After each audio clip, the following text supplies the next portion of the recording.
You can stop me whenever you want. You know, in Palestine, we're all storytellers. My name is Omar Haramy. I'm a Palestinian Christian, and I'm the director of an organization that does Palestinian Liberation Theology. It's called Sabeel Ecumenical Center. We're located in Jerusalem. It started at the beginnings of the first Intifada. We live in a country under occupation.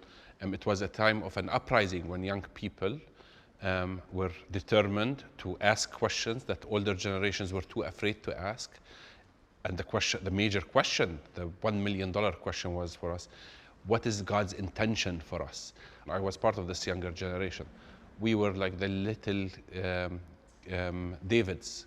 We were the ones who found pride in making slingshots and throwing stones, and we felt that it is our duty to challenge Goliath. Our grandparents were too afraid to challenge Goliath, but we are foolish, we are naive, and we are courageous, and we are determined to challenge Goliath. And we were the lions on the streets. We block the roads, we write graffiti, despite of the spelling mistakes, but we'd also create demonstrations, draw the Palestinian flag, it's just drawing the Palestinian flag was a 9-month prison sentence. We felt that we are able to do it, and we did it, and we felt that why shouldn't the church be a place that we are entitled to ask questions. Many of us, we wanted to know how to pray, and when we get arrested, when we're in a military jeep, or when we're held at a checkpoint, or when we're being in prison, we wanted to know how to pray. Many of us felt that praying to God, that God had no place for us, for our people. We wanted to find peace. We wanted to be Palestinian and we wanted to be Christian at the same time. And it was unnegotiable, and it was up to our theologians to find answers. And this is how Palestinian Liberation Theology started, by trying to figure out what answers can be provided to our people.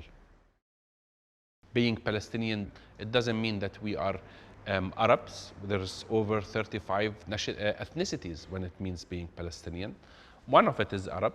Maybe most Palestinians are Arab, but we have Greeks, we have Italians, we have Gypsies, we have Afro-Palestinian communities, we have an Indian Palestinian community, we have a Kurdish Palestinian community, we have a Russian Palestinian community, that is Armenians, the Copts, the Syrians.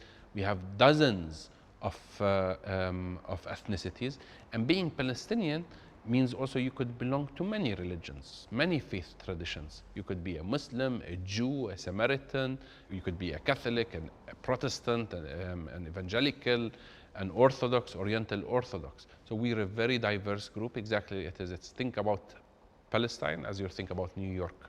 Very diverse place. And our diversity gives us beauty. We are no different from anybody else. We're exactly like America, like Americans. We're exactly like your next door neighbors. Some of us are nice, some of us are not that nice, some of us are polite, some of us are violent, most of us are non-violent. We have the same dreams. My worries is about my children growing up. It's how my daughter will do in her English test. Will my nephew be accepted to the football team or to the basketball team? We're trying to make ends meet. We're trying to survive. We don't want to come and to live as refugees. If Americans are able to unlearn everything that the media and the news has taught them, whether it is intentional or unintentional, and just to see our humanity, not because of international law or human rights, that's because we are also God's children. Now we are less than 1% in Palestine that are Christian, historical Palestine and Israel. And in the diaspora, Palestinian Christians remain to be 10%. It's not easy to be a minority. It's not easy. You know, we know it from every minority around the world will tell you it is not easy. It's not easy to be a Jew in the world. It is not easy to be an African American. It's not easy to be a Latino. It's not easy to be a person with part of the LGBTQ community. Always minorities, it's more, feel more vulnerable, and most of the times it's not only a feeling, it's a reality. Palestinian society is not ISIS. We are not Al-Qaeda. We are not Afghanistan. Most of the Palestinian people are secular or progressive and open-minded, but it doesn't mean that there is no extremism. We face extremism, and we need to challenge it. We are committed to nonviolence because that's the way of Jesus. Jesus showed us that it is the way to be faithful is you have to follow Jesus, and Jesus was nonviolent. In Palestinian Liberation Theology, it's fundamental that we reject all forms of violence. The more violence we Palestinians use, the more violence Israelis will use. The more violence Israelis will use, the more violence Palestinians will use. It's a monster that continues feeding on itself. The only way is to break the silence of violence. It's by doing non-violence and showing love. The best way to combat violence is through love and forgiveness and reconciliation. But genuine reconciliation that is based on justice. Justice is fundamental.